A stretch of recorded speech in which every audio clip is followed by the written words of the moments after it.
Hello guys, आज हम सीखेंगे सिंपल सूट की स्टिचिंग। हम सबसे पहले गला बना रहे हैं। गले की हमने पट्टी तैयार की है। सबसे पहले हम इसे स्टिच करेंगे। यहाँ हमें पक्की सिलाई करनी है और इसके कट लगाने हैं। उसके बाद गले में कट लगाना सबसे इम्पोर्टेंट है, जिससे हमारी फिनिशिंग अच्छी आएगी, वरना हमारे गले में झोल सा रह जाएगा। अब मैं यहाँ पर कच्ची सिलाई कर रही हूँ, जिससे हमारी फिनिशिंग अच्छी आती है। कपड़े को मोड़कर हम उसके बाद में लगाएंगे स्टिचिंग। सबसे पहले गले के पास ही हम कच्ची स्टिचिंग कर रहे हैं। अगर आपको इसकी कटिंग का वीडियो देखना है, वो भी हमारे चैनल पे है, आप देख सकते हैं। हम गले की पट्टी को इस तरह से मोड़कर उस पर भी स्टिच कर लेंगे। ये भी हमें कच्ची सिलाई करनी है। यहाँ पे हमें तुरपाई करनी होती है, क्योंकि ये हमारा आगे का गला है। अगर आप पूरा वीडियो देखेंगे तभी आपको अच्छे से सूट की स्टिचिंग समझ में आएगी। अगर आप बिगनर हैं तो एक बार देख के ज़रूर ट्राई करें। ये हमने और एक पट्टी निकाली है बैक गले के लिए, बैक गले पर जॉइंट करने के लिए। और एक पट्टी छोटी थी हमारी, इसलिए हमने उसे जॉइंट किया है। अब हम पीछे का गला लेंगे। आप देख सकते हो, इसे डबल फोल्ड करके भी लगा सकते हैं। मैं इसे सिंपल लगा रही हूँ ताकि आपको आसानी से समझ में आए। ये देखिए, इसी तरीके से हम और एक पट्टी को गोल्ड राउंडिंग में फिनिशिंग के साथ लगा लेंगे। और कट लगाना इसमें भी बहुत ज़रूरी है। दोनों गले में हम छोटे छोटे कट लगाएंगे। ध्यान रहे आपकी सिलाई जो है वो नहीं कटनी चाहिए। अब हम पहले पीछे वाले गले की पट्टी को नहीं मोड़ेंगे, क्योंकि वो फिनिशिंग कम आती है उससे। हम पहले शोल्डर को जॉइंट करेंगे। आप देख सकते हैं, बाद में बताएंगे हम कि क्यों हमने पहले शोल्डर जोड़े हैं। ये देखिए, हम पहले शोल्डर दोनों अच्छे से जोड़ लेंगे। ज्वाइंट करने के बाद हम अब गले की पट्टी को मोड़ेंगे, ताकि हमारा जो शोल्डर का भाग है वो भी अच्छे से मुड़ जाए, वो भी बाहर नहीं दिखेगा, अच्छे से फिनिशिंग आ जाएगी। अब इस तरीके से हम पीछे के गले की पट्टी को फोल्ड कर देंगे। ये देखिए, ये हमारा हो गया गला तैयार बिल्कुल। अब हम बाजू लेंगे। हमारी बाजू में भी आपको ध्यान रखना है, पीछे वाली बाजू का हिस्सा है वो अलग होता है, आगे वाली बाजू की कटिंग अलग होती है। मेरी कटिंग वाली वीडियो में ये बात मैंने आपको बताई है, आप देख सकते हैं। आगे वाले बाजू का भी आगे की कटिंग होती है, और जो कुर्ता है हमारा उसकी भी आगे की साइड कटिंग होती है।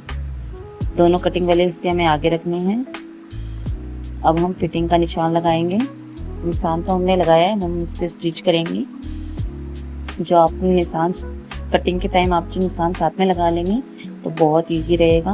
बस आपको कपड़े को ध्यान से पकड़ना है, वो बिल्कुल भी हिलना नहीं चाहिए। मैं यहाँ पर 2 टाँके लगा रही हूँ, और आपको भी 2 ही लगाने चाहिए। फिटिंग में हमें 2 स्टिच बार करना होता है। एक बार हम चौक के निशान पे लगाएंगे, एक बार उससे बड़ा निशान कर देंगे, ताकि अगर हमारा सूट फिटिंग हो, टाइट हो, तो हम थोड़ी सी एक टाँके को खोलकर लूजिंग दे सकते हैं। अब हमने दोनों तरफ टाँके लगा लिए हैं। अब मैं झोली को मोड़ रही हूँ। आगे वाली झोली हमारी तैयार थी, इसीलिए मैं पीछे वाली झोली को मोड़ रही हूँ। यहाँ हमने कटिंग के टाइम कट लगा लिए थे। अब कटिंग के टाइम कट लगा लिए, ताकि अच्छे से समझ में आ जाए कि कितना फोल्ड करना है हमें। अब हम साइड के हिस्सों को भी मोड़ लेंगे। नीचे से झोली को मोड़ने के बाद नीचे से हम झोली को बड़ा मोड़ते हैं। साइड के हिस्से हमें इतना सा ही मोड़ना होता है, आप वीडियो में देख सकते हैं। इसी तरीके से हमें मोड़ना है। आगे की जो झोली है वो हमारी तैयार थी, इसीलिए मैंने उसे फोल्ड नहीं किया है। यहाँ तक हमें अच्छे से स्टिचिंग करने के बाद हम इसी साइड से इसी तरीके से साथ में ही मोड़ लेंगे। ये देखिए, इस तरीके से मोड़ने से आपका यहाँ कट की जगह से कपड़ा फटेगा भी नहीं, और बहुत इजी रहेगा। फिनिशिंग भी सही से आती है इसकी। हम सेम इसी तरीके से दूसरी झोली की साइड भी मोड़ लेंगे, उससे अच्छे से फोल्ड कर लेंगे। बहुत ही सिंपल तरीका है, ये सिंपल सूट है, एकदम इजी है। अगर आप बिगनर हैं फिर भी आप इस सूट को ट्राई कर सकते हैं, बहुत ही इजी तरीके से बन जाता है। ज़्यादा कुछ करना भी नहीं है इसमें। अगर आप सल वाला बनाते हैं तो ज़्यादा टाइम लगता है। ये एकदम सिंपल सूट है, इसमें बिल्कुल भी टाइम नहीं लगा, आप देख सकते हैं। ये हमने दोनों साइड की पट्टियों को अच्छे से फोल्ड कर लिया है, और हमारा कुर्ता तैयार है। अब हम सलवार की देखते हैं। सलवार में हमें पहले इसी तरीके से देखिए बुकरम के साथ कपड़े को अटैच करना है। पाइचे के लिए हम मोहरी के लिए अलग कपड़ा रखते हैं, उसे मैंने अटैच करके पहले अलग रख लिया है। अब मैं सलवार के साथ उसे स्टिच कर रही हूँ। अगर आपको पाइचे बनाने आते हैं तो हम दोनों तरफ इस तरीके से लहर बनाते हैं और दोनों पाइचे मैं एक ही साथ तैयार कर रही हूँ। आप अलग अलग भी कर सकते हो। इसी तरीके से आधा इंच हम मोड़ेंगे, हमने आधा इंच मार्जिन रखा है और फिर एक लंबी सिलाई लगाएंगे। 2 लंबी सिलाई पास में लगाने के बाद उसमें बीच में लहर बनाते हैं हम। दोनों साइड हमने इसी तरीके से पाइचे को तैयार कर लेना है। आप देख सकते हैं ये जो पाइचे का डिजाइन है ये भी बहुत इजी है। मेरे इस कपड़े में जो डिजाइन है वो बहुत कम दिख रहा था, इसीलिए मैंने इसमें सिंपल सा डिजाइन रखा है। आप देख सकते हैं इसी तरीके से आपको दोनों साइड ये बनाना है और फिर बीच में एक लहर। बस ये देखिए, ये बहुत इजी है, बस थोड़े से ही हमें स्टिचिंग करनी होती है और बहुत ही जल्दी बन जाता है ये। अगर आप स्टार्टिंग में कर रहे हैं या फिर जिस सलवार में आपको नहीं दिख रहा है पांचा, उसमें आप बना सकते हैं इजीली। वैसे ये बहुत इजी है। अब हम कली को, बालों को अच्छे से सेट कर लेंगे, अच्छे से जॉइंट कर लेंगे इन्हें। आपको कली और बालों को जॉइंट करने के लिए कली वाला हिस्सा नीचे की साइड रखना है ध्यान से। मैंने बेल्ट को जोड़ लिया है। मैं आपको चुन्नट डालना बताऊंगी। आपका जो तैयार बेल्ट है आप उसे नाप लीजिए। 21 तैयार बेल्ट है। हम चारों साइड कट लगा लेंगे। एक साइड तो हमारा होता ही है कट, 3 साइड हम कट लगा लेंगे ताकि हमें पता चले हमें चुन्नट कहाँ तक लगानी है। देखिए मैं बेल्ट के साथ ही ज्वाइंट कर रही हूँ। आपको दोनों सीधी साइड अंदर की तरफ रखनी है और थोड़ी थोड़ी ज्वाइंटिंग लगानी है। हमने कट पहले ही लगाए हैं, हमें पता है कहाँ तक हमें चुन्नट डालनी है इसमें। इसी तरीके से देखिए छोटी छोटी चुन्नट है हमें डालनी है और इन्हें अच्छे से फिनिशिंग के साथ बराबर पकड़कर पहले हम इन्हें सफाई के साथ इक्वल कर लेंगे और फिर हमें बेल्ट को ऊपर रखकर इसे स्टिच कर देना है। ध्यान रहे आपको वहीं तक स्टिच करना है जहाँ तक चुन्नट आई है। आप आगे करोगे तो आपकी फिनिशिंग खराब हो जाएगी। आप वहीं पर रखिए सुई को, जहाँ तक कट आ रहा है हम वहाँ तक लगा लेंगे। साथ में हमें पीछे का जो सलवार का कपड़ा है कितना बचा है उस पर भी ध्यान देना होगा, क्योंकि बैक साइड में हमें 2 ही चुन्नट लगानी है, बाकी का हमारा कपड़ा नहीं बचना चाहिए। ये देखिए मैं आपको बैक साइड में दिखाती हूँ। हमने बैक साइड में कट लगा लिया है। अब हम 2 चुन्नट आएगी इतना कपड़ा नाप कर उसे हम एक्स्ट्रा नाप कर निकाल चुके हैं।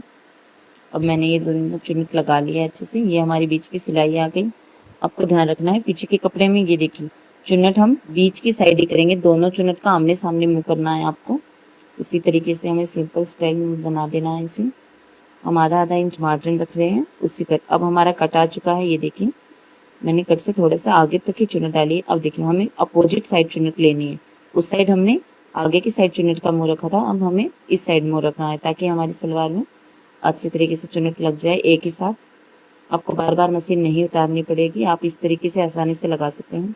पर ध्यान रहे इस तरीके से लगाने पर आपको चुन्नट में मशीन थोड़ा पीछे रखना होगा। देखिए अब मैंने जितनी चुन्नट डाली है वहां तक मशीन नहीं लेके आई मैं, आप देख सकते हैं थोड़ा बैक रखते हैं ताकि हमारा मार्जिन नीचे से अच्छे से फोल्ड होने के लिए जगह हो। और मैं सारी चुन्नटों को इसी तरह, सूती कपड़े को अगर आप पहले स्टिच करके देखोगे तो बहुत ही इजी तरीके से हो जाता है। उसमें हम बहुत सारी चुन्नट लेकर उसके बाद भी स्टिच कर सकते हैं। देखिए और ये हमारा बेल्ट तक के तैयार हो चुका है। अब हम फिनिशिंग के लिए इसके ऊपर भी एक स्टिच कर लगा देंगे इसी तरीके से। अब देखिए हम ऊपर वाला मोहरी जिसमें हम नाड़ा रखेंगे वो वाला पार्ट हम अच्छे से मोड़ रहे हैं। ये देखिए आपको इसी तरीके से कपड़े को थोड़ा सा फोल्ड करना है और इतना हम 1.5 इंच तक इसे फोल्ड करके रखेंगे। हमने कटिंग के टाइम इतना ही मार्जिन दिया है। आपको जितना कटिंग के टाइम मार्जिन रखे उतनी लंबाई के अकॉर्डिंग सलवार में मार्जिन रखा हो उतना ही कीजिए। मैंने 7 इंच 7.25 इंच का बेल्ट कटिंग किया है, आप मेरी कटिंग के वीडियो में देख सकते हैं। हम बिल्कुल बराबर दूरी पर इसी तरीके से फोल्ड करेंगे। इसमें चुन्नट नहीं आनी चाहिए वरना आपकी सफाई बिल्कुल भी नहीं आएगी सलवार की। इसी तरीके से हम फोल्ड कर कर बीच में इक्वल तरीके से लेकर आएंगे। यहाँ हमने पक्की सिलाई कर दी है। अब हम इसे निकाल लेंगे। अब हमारा सिर्फ नीचे का जो है वही एक स्टिच टाका रहा है। ये चुन्नट देख सकते हैं आप कितनी सफाई के साथ लगी हुई है। अब हम मोहरी को नाप लेंगे। अगर आप 6 इंच का पहनते हैं, 6.25 इंच का पहनते हैं तो ईजी रहता है। आप छोटा रखते हैं तो छोटा रख सकते हैं। मैं 6 इंच पे यहाँ पे पक्की सिलाई कर कर बस हमें बस चारों तरफ लंबा एक स्टिच देना है, बहुत ईजी है। मैं यहाँ पे डबल बार दे रही हूँ ताकि हम खुलने नहीं जाए। हम यहाँ पर एकदम अच्छे से पक्की सिलाई कर लेंगे। आप डबल भी लगा सकते हो, मैं डबल लगाती हूँ। हमें इस साइड भी पाइचे की जो मोहरी है उसे अच्छे से नाप लेना है, 6 इंच की ही होनी चाहिए। दोनों साइड आप इक्वल रख लीजिए। ये देखिए हमारी मोहरी को सीधी करके, ये देखिए हमारा सिंपल सा पाइचा तैयार है और ये हमारे सूट का लुक है, देख सकते हैं सिंपल सा।